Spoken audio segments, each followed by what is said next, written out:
बिस्मिल्लाहिर्रहमानिर्रहीम। अस्सलाम वालेकुम या अलैहिस्सलाम मदद। मैं ज़ाकिर खिज़र अब्बास आपको अपने यूट्यूब चैनल इस्लामिक विद पर खुश आमदीद कहता हूँ। आज की वीडियो बहुत अच्छी होने वाली है क्योंकि आज मैं जिस शख्सियत के साथ खड़ा हूँ और उनसे एक ऐसा कलाम सुनने लगा हूँ।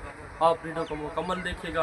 अगर आप मेरे चैनल पर नए हैं तो इसे सब्सक्राइब कीजिएगा और बेल आइकन के बटन को ज़रूर प्रेस कीजिएगा। मेरे साथ मौजूद हैं किसी तारुफ के मोहताज नहीं, मुल्क पाकिस्तान के नामा शख्सियत प्रोफेसर कल्ब अब्बास आबिद साहब। उम्मीद करता हूँ कि ऐसे होंगे। सर जी कैसे हैं आप? जी मैं ठीक हूँ। माशाल्लाह मौला ज़िंदगी दराज फरमाए। कोई एक अच्छा सा कलाम सुना दे सर जी। चले मैं पेश कर देता हूँ। इत्तेफाक नबी इकट्ठे गांव में मजलिस पाक पड़ी है और वापसी पे फिर खिज़र अब्बास भाई की ये ख्वाहिश है कि मैं कुछ अशार पेश कर दूँ। मौला इनकी ज़िंदगी दराज फरमाए।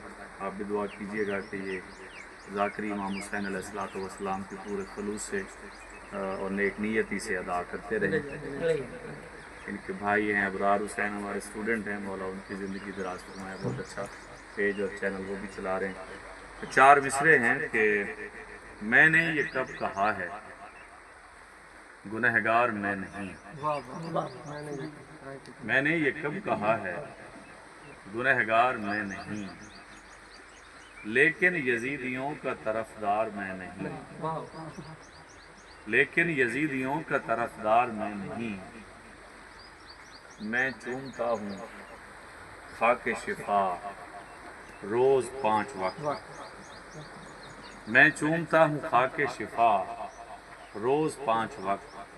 मैं क्यों कहूँ हुसैन का ज़वार मैं नहीं। वाह वाह वाह माशाल्लाह। अकीदत वाली बात है। खाके कब्र इमाम हुसैन अलैहिस्सलाम घर पर मुयसर है और 5 वक्त नमाज पढ़ते हुए उसकी ज़ियारत होती है, तो ये भी ज़वारी है। Thank you. जीते रहें, आबाद रहें। मौला ज़िंदगी दराज फरमाए आपकी।